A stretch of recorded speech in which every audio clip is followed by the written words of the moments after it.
I move amendments 1 and 2 are circulated in my name together. Madam Deputy Speaker, I move these two amendments in the hope of improving this critical piece of legislation.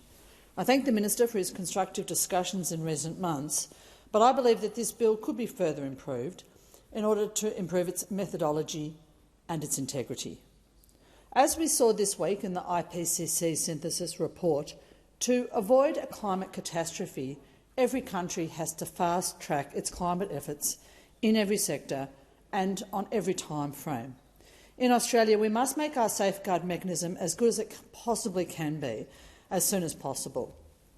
My first amendment deals with changes in methodology determinations for offset projects.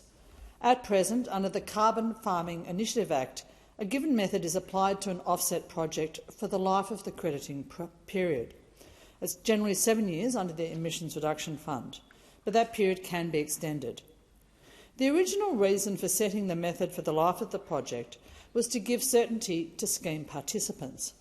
But the inflexibility of this arrangement has now been recognised as a risk to the integrity of the market by both the Climate Change Authority and the King Review.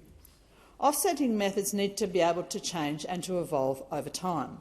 They need to reflect changes in estimation techniques, changes in technology and practices, and developments in the science underpinning abatement.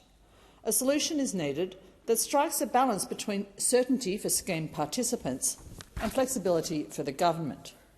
To that end, I have based this amendment on a recommendation in the King Review. My amendment confirms the Minister's power to make a methodology determination in relation to a particular project if the Emissions Reduction Assurance Committee, upon the Minister's request, has advised the Minister to do so, and if the Minister is satisfied that a new methodology should be used. It then requires participants to transition onto a new method within 2 years of a method being varied. I urge the Minister to assume this important responsibility, to assume the ability to intervene if it is sufficiently justified to improve the integrity of this system. My second amendment gives power to a third party to apply for an injunction if a party engages in a contravention of the Act. In the past, these actions have been brought by individuals seeking to enforce, say, the due diligence of financial disclosure of requirements, but they've often failed, in part because of the lack of standing of the applicant. Open standing is an important concept.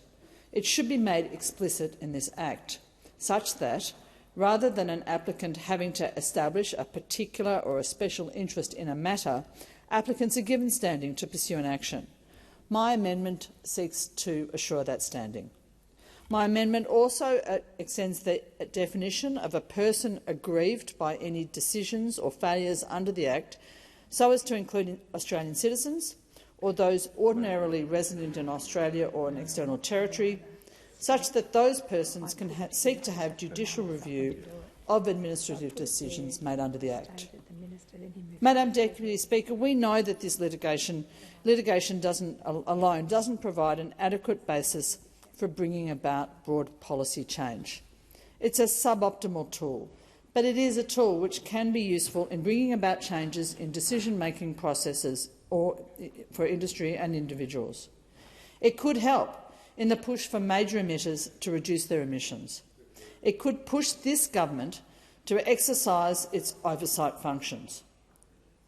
How we set up this safeguard mechanism will determine the success or failure of our efforts to reach our 2030 and 2035 targets. Getting the safeguard mechanism right and robust is crucial for this country.